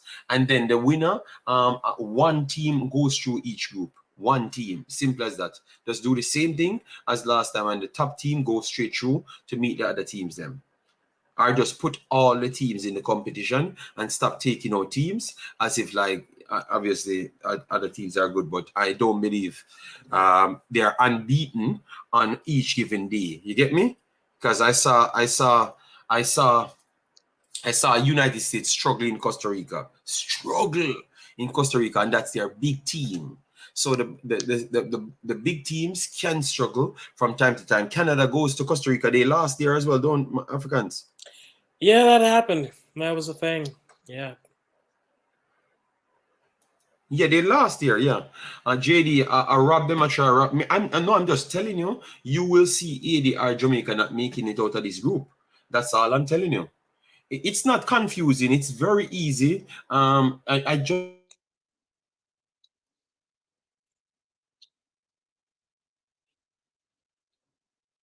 that you play 2 times, but Jamaica get 80 to play 2 times, and then they have Honduras, and then they have Grenada. The only game I can say Jamaica is sure to get the 3 points out of is Grenada. Every other team will think that they can come and fight Jamaica for a point or get 3 points. You understand me? Yes. So, and then now you have Suriname get Grenada twice. So if they can get over Grenada twice, it's going to be good. Then they face Cuba. And to me, I think if Suriname gets their act together, they will beat Cuba and Grenada. It's going to be tough for them, but both of those games, they're going to go in as the favorites. And then they have to go against 80. So if they can just draw against 80, they are going to be on 10 points without facing Honduras or Jamaica. You see what I'm talking about? That's why I was arguing. You get me? You know I like Suriname and everything, but I'm just trying to show you how dodgy the group sets up. It sets up that other people can go through very easily without any problem. And then Honduras, Jamaica, and 80 fighting for a spot. And then Suriname can get 10 points without facing them. That is 9 points Suriname can get without facing them. That is borderline ridiculous. And if Suriname gets 9 points, I think they automatically qualify. Because 80 will be facing Honduras, and 80 will be facing Suriname and Jamaica. 80 will be facing Suriname and Jamaica. So if Suriname draws with 80 and Jamaica beat 80 2 times, 80 is out of the competition, you know. You see what I'm saying? And then Honduras has Jamaica to play. So if Jamaica beat all of them all times, Suriname goes through with them, you know. You realize that if Suriname wins their next 3 matches and Jamaica beat all of the teams, the next 2 teams that are equally as good as Suriname, if not better than Suriname ended up going through without have to face them. However, says Suriname lost to Puerto Rico, so I'm not convinced, but I'm just telling you the realistic. Sometimes just listen to what I'm saying and just take out the team and what I've done in the past and talk about other teams. I'm just trying to show you something. All right, just like then. So Grenada can win all. Grenada might not have the same luxury as them. Cuba might have the similar matchup as well. You get me? So Cuba might qualify then based off the same metric. I'm just saying anybody else can qualify without a next team stopping them, and that's all I was saying. We have Marlon join the show. Marlon jump off. Look at Marlon have some problems. So just try to understand what I was trying to say. We're there, JD. Yeah, man. Yeah. Okay. No, we were talking about the Nations League. Yeah, man. And they keep on telling me about Suriname lost to this. We are just talking about the unbalanced thing of teams qualifying without have to face other teams. But JD, I want you to look at it again. Look at this again. Trinidad play Curacao twice, right? Look, Guatemala play. Panama play Guatemala twice. Yeah. So what that tell you? Right, home and away. And then now Martinique, Trinidad play Curacao twice. Martinique and El Salvador.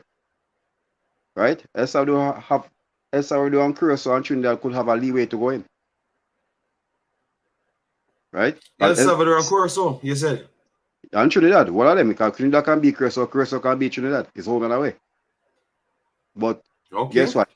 Right? So right now, it's we had a conversation this morning, me and Jason and Cranky, and it's crazy. It's the stupidest thing I've ever seen. Right? It's the stupidest thing. We started by talking about USA and Canada and Costa Rica not playing. But when you look at it now, the two top ranked team out of the top 6, out of the top 4, they have 2 tough games to play. Right? The lower ranked teams though play against each other. So and then listen to these people. So they're set. So that means it looks like they're setting up the lower ranked teams them to have a better chance to go through. But look at that now. You see the lower ranked team that goes through, Marlon, face the toughest team, you know, when they go through, you know. Yeah. You realize that. So that means it's going to even be easier for if Mexico or United States play the weakest team. You never know Africans? No, I know that. JD, I'm well aware. And it annoys me because that doesn't help you in the Marlon, you're giving a feedback, yeah. You go ahead, finish your point, Africans. No, I'm saying like at the end of the day, that's why I don't like it, because like you are purposely stacking your deck away to make sure. Look, if you're Concacaf, yes, you want your best teams at Copa America to represent well. There's no doubt about that. Okay, but you don't have to. If Canada plays 3 games and they don't qualify, that's on them. I don't want it to be like, hey, so Canada, because of how we've set this up, you could have played Jamaica or Haiti, but due to our scheduling, we now have you playing Suriname home and away. Have fun. I don't need that. That doesn't help you. Because here's the thing with the region. If the region gets better when every team says we're bringing everything all the time. So if I'm going to bring my best somewhere, I want to be able to bring my best there, right? Which is the whole thing with the Gold Cup. Like the Gold Cup has lost value because you have teams who look at it and say, I mean, we can try to win Nations League. And hey, I was the one saying, Canada, go for Nations League, win that, send another team to to the Gold Cup and go from there. But you want your best teams to be going in to your best teams, that way, to your big games. That way the profile is always there, and that helps with everything. I don't like how they tilt it and stack the deck in certain ways, because ultimately it doesn't help the region. It helps certain teams, but it doesn't help the region. And I think that bothers me the most about it. All right, so I don't know if Concacaf they're asking us to talk about the Concacaf list. Let me see who made it. And why it's not on the Concacaf page, Marlon? The Concacaf best 11. Why it's not on the page? Sometimes these guys make a. Okay, all right. It's on it, people. All right, it's on it. They put it up on list dominated by Panamanians and Panamanians. Right, so I'm gonna put it on the screen just to make people know. Okay, so why they never put it on as a okay, all right. So guys, we're gonna put up that one because as what we said, news coming in as we go. To be honest, guys, make sure to smash the like button, share, and subscribe. Get us to 200, man. I think this is a much better video where nobody ain't fighting. Yes, it seems they are trying to ensure certain teams make it to the Copa America. Yes, Jamaican youth travels. I'm telling you, I'm just saying it now. And believe me, it's going to be the talk for the next month when people realize that the people actually read it. Especially in the Jamaican space, believe me, cussing will start. All right, so Panama goalkeeper made it in, which is Mascara. You agree with that one, Marlon? Yeah, man, yeah. Instrument is Steve. Out of all the keepers, he would have been the better keeper. Out of the 4 keepers, and what he did in the game. All right, Africans, you agree with Mascara being the goalkeeper they selected?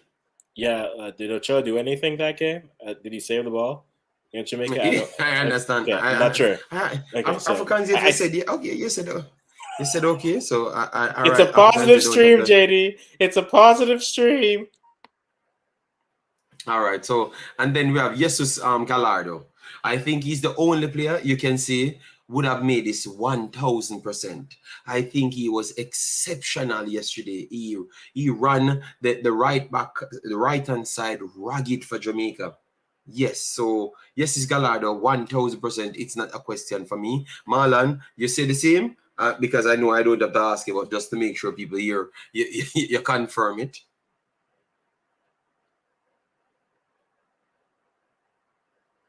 Marlon, you hearing us? All right, look at Marlon out for a little.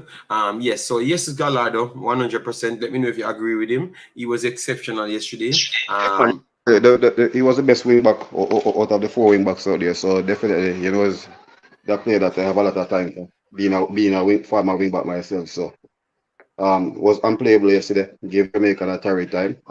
Definitely. I think All right. I think Eric Davis had a good game, but I think Guyana was just definitely on a different level. And then Mexico again get Vasquez in. They said Mexico's spine was flawless against the Reggae Boyz, and Vasquez was a big part of that. He completed 88% of his passes and had a steal as well. And definitely he fought hard with Antonio as well. So Vasquez, you put him in, Africans. I mean, I'll put him in. I won't agree where they say their back line was flawless, but he deserves to be there. Yes. All right. Marlon, same thing for Vasquez. You know, as a I think the defenders, the 3 defenders from Panama are excellent. Cummins, Escobar. I think Andrade is in it, right? We have not gone. Right? I don't see it. No, Andrade is not in it. I'd have Andrade over Vasquez, but Vasquez was a better defender yesterday, so I can't blame him for putting him there. But so how Andrade make it, and you have two other Panamanians make the defense. Because that's the problem now, you know. Because if you put Andrade in, it's gonna be 3. Great. But the difficulty yesterday was Mikel Antonio out of everybody else. Well, yeah, but I said I think Andrade what Andrade played his best game yesterday. You know, it's my player, and I beat him. I said he was a worst defender for Panama. Yesterday he showed up yesterday against US. But Vasquez had a good game. I think he was better than Montes, so I can't fight that one. But all right. So we have Escobar. Escobar made it from Panama. Escobar, you're all right with Escobar, and then we have Ivan. Yeah, Fidel Escobar and Ivan Anderson. Both of them from Panama. Anderson. Yeah, no issues there. Yeah, Ivan Anderson and Fidel Escobar. Those are the ones that made it. Anderson came off the bench, right? Anderson. Look, they said Anderson took his goal very well by receiving a pass from Karaskila and keeping his composure to chip past the United States keeper. So they put him in the defense, yeah. So whether he comes on or not, I think he came out to play right back. So. Yes, no, that's why they put him on the right back. No, that's why they put him on the right back. Probably. JD, if they put him on, right, it's a back three, right? It's about what I'm saying. That's why I say I don't understand it, because Andrade was good as a centre back. That's why I said that the 3 centre back there for them with Cummins and stuff. So even Anderson coming on, he came off the bench, he scored the goal, yes. But it wasn't really that. Because of the goal, they might put the ratings up there. Okay. So but because he was instrumental with that they score for them. Okay, all right, then fair enough. So it's two Mexican, two Panamanian went through. So it's dominated by Mexico and Panama. So Carrasquilla got in. I thought he was exceptional yesterday. Even Americans talking about him. So what say you of this player? Both Africans and Marlon. You think he deserves to be there by a country mile? All right, JD, I was asked yesterday about this player. If he makes it into Canada starting lineup, I tell him no, as a midfielder, right? But he walks into Jamaica starting lineup day in, day night. But he deserved it. He was outstanding yesterday. And if I think the reason why Chavez getting over Gadai, because Chavez had that goal, that could have been in the midfield as well. Boy, I'm very sorry, to Marlon. I'm gonna challenge you, and Chavez, Chavez over Gadai. And Gadai, it was good. On the day, did what he had to do. But Chavez, I like to beat him, but Chavez was exceptional, Marlon. He was very good. Jamaicans couldn't touch him. The man just shadow boxing past Jamaicans, Marlon, and I think the Jamaican players was the higher quality names. And he was shadow boxing past people. So I think we have to give him an extra respect there, Marlon. I said both of them were good because Gadai was the man who held the midfield yesterday, but I think Chavez scored the goal and he was more instrumental in the attacking lineup, attacking sense for Mexico. I put him there, but Gadai was exceptional yesterday. And he get a clumsy yellow card too as well, Unnecessary yellow card could have been a red card, So it's hard for me. I know he like Gadai, but I don't think Gadai was close to Chavez. I think Chavez was definitely. What say you Africans and Chavez Gadai? I can see why you could put Godoy there, but I have no issue with Chavez being there. Again, like I think Chavez had a good game. I don't agree with the write-up where it's like, oh, they were flawless in everything they did. No, they were not. They still gave up They still gave up chances. Jamaica just wasn't able to do anything with it. But I think Godoy had a good game, but I can see why you would go to Chavez over him. I have no issue with going Chavez over Godoy. I think it's just a matter from there. Luis Romo got the next spot as well. So Carrasquilla, Luis Romo, and Chavez made the midfield. They're going to do a midfield four. So Basinas came in. But Luis Romo, I thought Luis Romo was exceptional again. Every time he plays against Jamaica, he controlled the entire game. And he controlled the game yesterday. He was doing things and you don't even know that he's on the field. That's how you know who he is, He always have these monster games without you knowing that he's on the field. I don't know how he does that. Because nobody in his face, but yet still he's the one completing all the passes, them intercepting the ball, them tackling, taking the ball. So he more than deserves to be there. I think he was actually better than Chavez, to be honest. Marlon, what say you? And Roma? I think, for me, still, I think it's Roma worst game that he played in the Gold Cup yesterday. The worst game? Wow, okay. Yeah, I think so it's what he did wrong. What he did wrong to be the worst game, because me not understand that. One is tackles them, one intercept the ball, completed almost 90% passes, and he was creating key passes. So why is it his worst game? Obviously, the first game he scored 2 goals, but that is just being a box to box. Yeah. All right, he was deployed in a more defensive role yesterday, right? Yes. So so he was more the anchor man there. But put him there as in the midfield. He deserved to be, but for me, still, it wasn't really the classic Roma that I'm used to and I know can play. And I said it to person. I just talked to somebody. I said it was one of Mexico's worst performance. I think it's the first time Mexico played Jamaica ages and don't complete. Look at the pass ratio. And I've said it. I said Hector Herrera Godard missing out of it, retiring from international football. Herrera left, you lose 120 pass, 100 pass per game out here.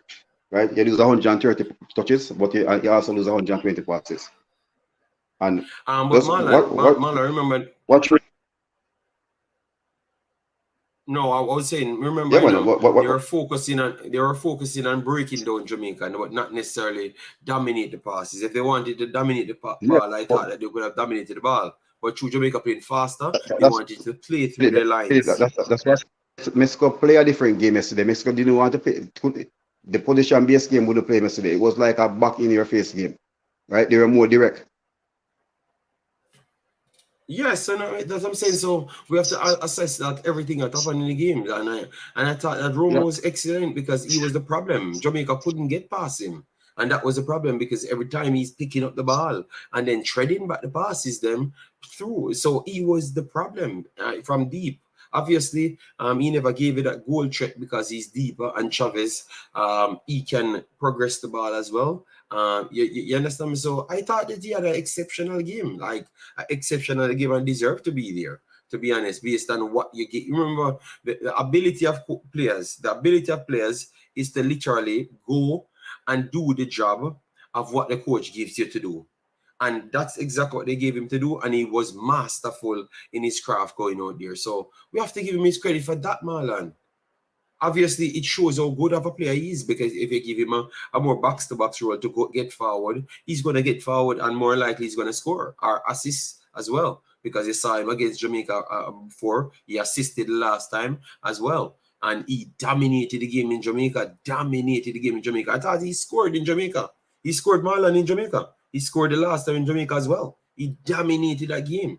I think he had more than close to 100 passes or something in Jamaica the last time. And he got the goal as well. So he can play a different role. And I think if you said it's his worst game comparable to him own self, okay. But I think he was exceptional on the night and deserved to make it based off what we had on the night, you know?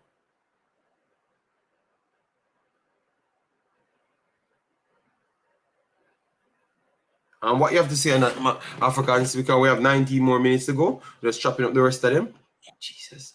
Yeah, like I can see that argument, but again, I think I was fine with how they played. I don't think Roma had his worst game. I think Roma was fine there, so I'm fine with this.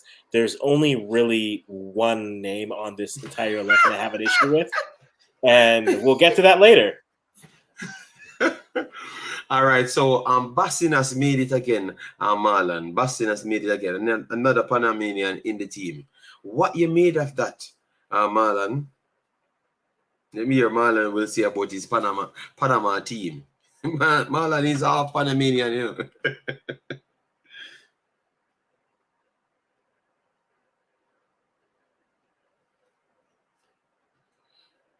Okay, Marlon look like him that him a dead in Batcher dead or something. We not hear him. Mm-hmm. No, so he will come back in the end. So you're okay with Bassinas in the team, and then up front now we have Henry Martin and Jesus Ferreira. Yeah, I think Henry Martin scoring the first goal was there. So I think he's fine. Yeah, I see you smiling, JD. This is a positive stream. So I'm going to be positive. I think Brandon Vasquez is the better 9 for the U.S. men's team. I know that Jesus scored, and I'm happy for him that he scored against a team that is sometimes considered in the Caribbean, but technically not in the Caribbean, but technically is in the Caribbean, depending on who you ask. But I don't think I thought this matchup was better for the U.S. in terms of a team like this. I think Herdman can game plan for the States, but they can't always get the results down. See the last 2 games, some closer than others. See the last 2 games. But I think Vasquez was the better of the 2 9s on the pitch. And I think Vasquez, I think Vasquez had a better game than Ferreira in this game, just that Jesus scored. So I think for that's the only switch I would make on this 11. I would put Vasquez in over Jesus because I think Vasquez had the better overall game in the semifinals. Okay, fair enough. Yes, I think Jesus Ferreira definitely he needs to work on a few things, and I don't think he should always play the 9.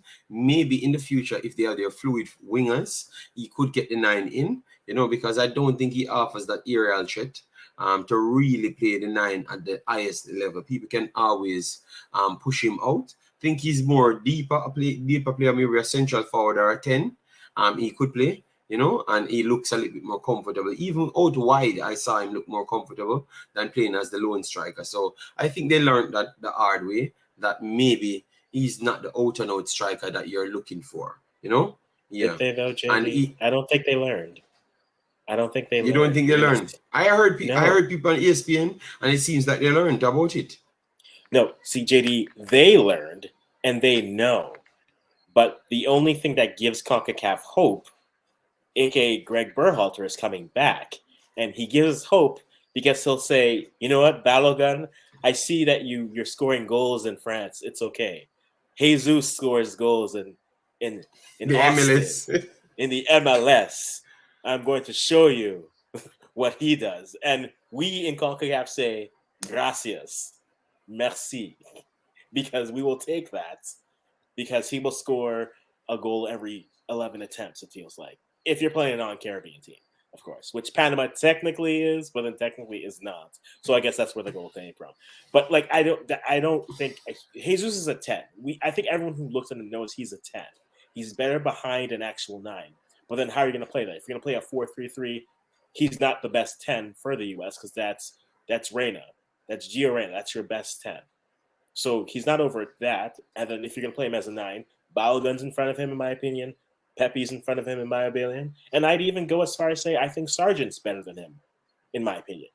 So there's enough 9s, and that's not even getting to like the Sabachus, the Haji Wrights of the world. Like, I don't think he's as high. He's rated higher than he actually is. He scored his goal. I'm happy for him. He got it. But he's more of a 10 than a 9. And I don't think he makes his team. I don't think he should make that U.S. team their best 23 players as a 9 or a 10. Okay, fair enough. So we have I'm just saying Ferrer is a dollar store of Jesus or Jesus. Oh my God. Ferrer didn't even convert his penalty. So people definitely saying that he should have been dropped off in points for that. All right. So let me see if we did read the super chat that came in. All right, no problem. So Africans, what you expected the final leg we're on. So let me talk some Canada. Because we have not gone away from Canada. What's there to you're talk not going about? to escape. What's there to talk Yes. about? What took place with Canada? They did better than what you expected, or you never expected them to drop out so early. Like I said, not topping the group. Oh, not topping the group was a bit of a surprise. I thought they could do it, but I don't think that they played. I think they played their best game on their last game, which I guess is great. But I would have loved to see more from other things. The tournament overall, if you want to look at it from winning it, it's a failure. If you want to look at it from did you discover new players that you can integrate to your 23, it's a success. Ali Ahmed's one of those players. Jacob Schaffelberg's another one of those players. And I think a lot of the young players didn't waste too many of their opportunities. They looked good in them and they played well. When it comes to playing the U.S., Herdman seems to know how to counteract the strategy. It doesn't help, again, that you're playing Jesus Ferreira as a 9 that you're going to send balls into and crosses. That's not his game. So that is a thing. Yes, the refereeing was interesting. The PK that wasn't a PK was a thing. I wasn't expecting them to win the game. So to be honest, when they went up in extra time, JD, I literally, you can look on Twitter, I tweeted this, I said, they don't have to win this game. In fact, they may lose this game, but this moment has given me joy. And this is all I can ask for this game. And then a known goal happened, and we were just like, yeah, well, we're going to lose this way. With terrible penalties, we might as well. So I think for Canada, they discovered some good players, which is good. The tournament overall, I can see why some would see it as a failure. And some may look at it as what are positives out of it. I think it's a question. I've tried to avoid, even though I made a short video on it, I've tried to avoid the conversation about who should host the Gold Cup all the time, because I think it's not as simple as that. But ultimately, I think Canada, it was a bit disappointing. But to say Canada is disappointing, takes away from some of the great stories that we had here. We were never the kings of CONCACAF. We were comfortably trying to sit down in the third place chair, as I've said every time on this channel. I don't think we're in the top 3. We're not top 2 or top 1. So I am fine with that. I am fine with that. Yeah. But Africans, remember you guys kind of came out to display your strength of the B plus A, the B plus A team. So what you learned from that B plus A overall, what you took from that, like, you think that if you don't have the big guns, you're in serious trouble? I think Herman got this tournament wrong in terms of how you're going to play players. So I don't know if it's that it was wrong, but I don't think that the learning point is this: if you want to see other players, you need the coach to trust them, and that's an unfortunate reality here. Herdman didn't trust the young players as much as he trusted his veterans, which is why I was really hoping they would have won Nations League, because maybe then the team would have looked with less veterans and relied on them less, right? Because I was saying I would have loved to see, for example, Dane St. Clair only started because Boyan left. If he hadn't left, your backup keeper, who you maybe were going to give this next cycle to, would have not played a game, right? You have players in the midfield who you didn't get to play because you were always running out with Osorio. And I think this tournament for Canada, I think, did more harm for some of the veterans than it did good for the young players, because I'm looking at some of those players who are at the end of the bench for Canada, and I'm starting to think to myself, will you last this cycle? Because I'd much rather see other players come through. They didn't play well. The veterans struggled more than the youth, and I think with that's what left a lot of Canadians frustrated, because they want to see the young players and see what they can do, and also put them in positions to succeed. So I'm not sure if it's a lesson in terms of bringing your A team versus not bringing your A team. If you're going to bring your B team, play your B team. Don't bring players you want to see and then say, okay, it's okay. It would be like if Jamaica said, we're going to bring players from our U20 team, we're going to play them at the Gold Cup, and then you play every player who has a senior cap. They play every minute of the game, and only when they're tired and can't move, you sub them off and say, okay, let's go see these guys play. I think that's irresponsible, especially if you know you're not doing qualifiers, so you're not going to be able to see those other players play.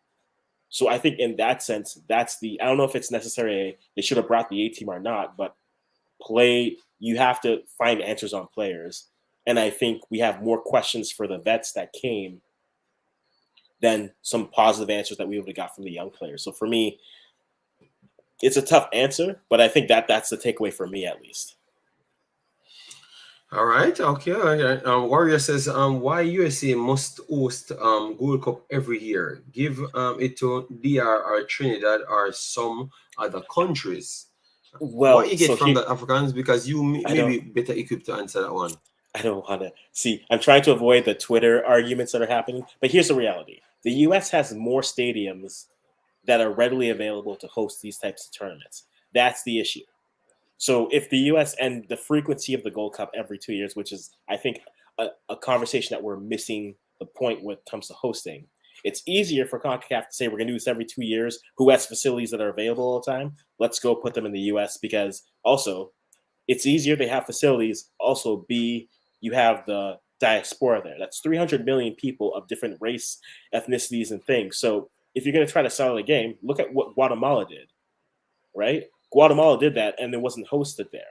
So I think you have that better option. Do I think if you're going to do I think for me, there's two things. A, you can't have the Gold Cup every 2 years. I don't think that's good for the frequency of it, especially if you're trying to make it a spectacle. Now, this is my opinion. You don't have to agree with me. If you are going to do it every 2 years, what CONCACAF should do is say, on the first two, it's going to be in the U.S. And then the next one, we're going to say put it in Central America. Then the next one is going to be in the U.S. And the next one you say you put it in the Caribbean. Then the next one's going to be in the U.S. And then the next one you say you give it to Mexico. Then the next one's going to be in the U.S. And then the next one you're going to put it whenever Canada has. actual grass pitches, because I think that's actually a conversation that we're not having. The reason why Canada can't really properly host is how many grass pitches do we have? We technically over 18,000. We have 2, and at the end of 2026, we'll have 3 grass pitches with 17,000 plus in terms of stadium capacity, right? So you need the facilities, which the U.S. has. But I think if they want the option saying the U.S. on like this one, the next one in Central America, instead of having a country have to have what, seven stadiums ready to go or 5 stadiums ready to go, you can spread around different countries. Everyone has 1 to 2 stadiums ready. You can have logistically federations say, hey, let's get the pitch up to standard for what we have. And that's where I think Concacaf needs to step in, actually have guidelines for what you need. Because I don't know if I see that anywhere. Right? In Africa, for example, you need to have at least 3 types of stadiums to host the African Cup of Nations, which is the Gold Cup for Africa. You need 2 stadiums over 40,000, 2 stadiums over 20,000, and then 2 stadiums over 15,000 minimum to host. Because you need the 2 big ones for your semis and your finals. You have 2 for the rest of the games, and then the other ones, the 15 plus, are for your group stage matchups. Those are the minimum requirements to host. So if you're doing that, if Concacaf has that type of a requirement, I'd love to see it.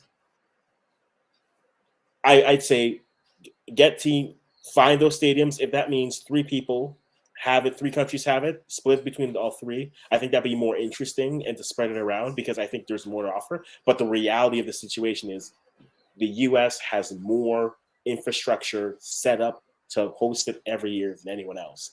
And until either Concacaf steps in and says, this is the standard, this is funding that's available, go do it, or until federations actually start and get investments in and invest that and have those as options, it's going to continue to be that. All right, and to be honest, Jura said I can't support your point, sir. If that's the case, why don't CONCACAF invest in fields that are below par so they can host? As what he said, other federation need to take up their own, cut their own slack, realize how much it needs. So if they need 6 stadiums in total, you just make sure you have the 6 stadiums ready and running. We saw that Honduras hosted games before. All you do, you just get the Honduras stadiums up to that standard. You understand me? And other countries can do the same thing. El Salvador, Guatemala, DR. It looks like those are personnels that can maybe host it in the future. So I think maybe within the next 5 years, 6 years, maybe DR might set themselves up like that. Maybe because they're spending money hard. Panama, I don't think it's possible. Jenny, remember, Go ahead, 2019 if you take out Costa Rica and if you take out the teams, only basically will be Mexico, right? They have a variety of stadium they can use. Guatemala has one main stadium. Honduras has 2. One in San Petersburg, one in Tegucigalpa. El Salvador has 1. Trinidad have 3. Costa Rica have 3 good stadium, right? So I think it's a stadium capacity and the support. I don't think the rest of the country will bring it, because in 2019 Costa Rica had a doubleheader there. Yeah. We had a doubleheader in the stadium here in Jamaica. Yeah, right? I remember that. It was a success, yes, but at the same time the support wasn't there. I think they had like around 18,000 support for both game. But even the first game, same way, Jamaica, El Salvador and Curacao, the support wasn't that big until the Jamaica game. So I think that's something they have to do. But if you're gonna do like that still, probably you have to play the game like a group. Like for instance, you can say you're gonna play a group in Costa Rica, a group in Jamaica, right? You're gonna use Canada for one, right? Which, because USA, I think the last time was more simple because of COVID and everything, so they use like one stadium for one group. This time it was up and down, East Coast, West Coast, West Coast, East Coast. Right? Because even when person was saying that the coach was finding excuse that Mexico had more rest time. Mexico played the qualifier in Las Vegas, right? So they were waiting for them. So you have to travel from Cincinnati, fly another 5 hours to go across there, different time zone again. So person have to also remember these factors.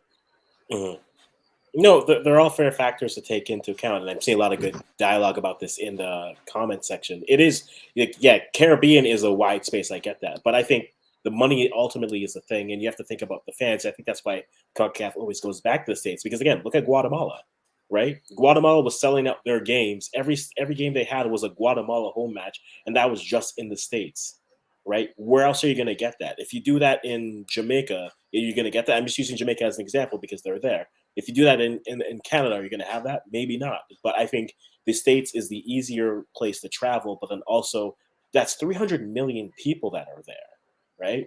Out of that, you can easily find what 15 to 20,000 who you say, "Hey, this team is good. What I'm from there. Let me go catch that team." Which is why Mexico goes there all the time because yes, you can get the diaspora there, and you have the money, they will come. I think if you try to regionalize it, like you said, Marlon, where you have teams in specific countries and that's the group, that works better. I think though, because we did have this conversation a little bit about what during the women's U20s, I think CONCACAF has to do a better job in explaining of establishing what the standard of actual stadiums is, and if because I think that's one thing that I think they need to do and step up on, and whether it's like what do stadiums need to have? Because there's no reason, for example, if you look at the last cycle, that we went from no VAR for the first half, and then once January came, we said we're going to put VAR everywhere. Well, why is that? Why are you switching up the integrity at that point? At that point, for me, I was like, look, if the ref says it's what it is, then the ref says it's what it is. Now you're adding VAR at the end. It's not going to help everything. Keep everything as level as possible. It's either we all have the thing or we all don't have the thing. So I think CONCACAF needs to do a better job in terms of establishing whatever their standards are, and either A, being hard in implementing them, or B, making sure that every federation can be up to that level. If that means resources, that means that's resources that they have to develop and put aside for it. If it's getting people in touch with people who can do it, then that's it. Because it shouldn't be that one tournament starts a day late because it's rain soaked, but another tournament, the pitch changes colors and we're playing there because that's reality. I get it. That's the environment. That's what you choose to it. But then at least at the very least, you can at least try to say, hey, if we're going to host this, this is what you need to do. You go up the park. Because again, FIFA has different rules and regulations for youth tournaments, for continental tournaments, and for World Cups. In the same way that I use the AFCON example, AFCON has stadium requirements for that as well as moving forward. So if you're not meeting those requirements, get the resources that to help that region go there, because it's not just about hosting tournaments here. If everyone is able to have great environments and just logistics and everything like that, that makes your region look better. So when people come in, then people want to come in and play. Morocco can host Brazil there because they have the facilities and it looks good. They've also invested well for African teams. They've invested well, and that reflects well on them. If we host someone here, other than the U.S. and maybe Mexico, who has like the great facilities that they're going to come and say, okay, wow, this is nice, this is good, let's play here. We don't. And I think that's both on the federation, but then that's also on federations individually as well. Well, we hope it do improves in the future. So people, we have the great Africans. We did bleach last night, so you know we have to get some sleep. It's already 12:30, so I can pretty much get some sleep tonight. Get up early in the morning and ready to complete my day and stuff. Yeah, man. So I'm not sure if I'm going to stream tomorrow, but let's see still. Maybe because maybe we have our girl football to look at. Me and Africans will do some work over the Imaxit in the coming future. So definitely you guys come over there and support it, and definitely subscribe to Africans as well. As you know, Africans are always on the platform. Just go on any one of the links and you will get Africans link right there, and I will put it in this video as well. At the Africans, you definitely go over there and support him as well. Because obviously all of us kind of try to break out to get more content and more knowledge based on everything, not just one centric thing, you know. Yes. So yeah, man. Big up everybody. Africans, give a final point. What you have to say, and then McMahon give his final point. I mean, I'm out a year, you know, because I need some sleep. Yeah. Agreed. I think the Gold Cup was a very good Gold Cup. I know for our countries, we're disappointed that we're not playing in the finals.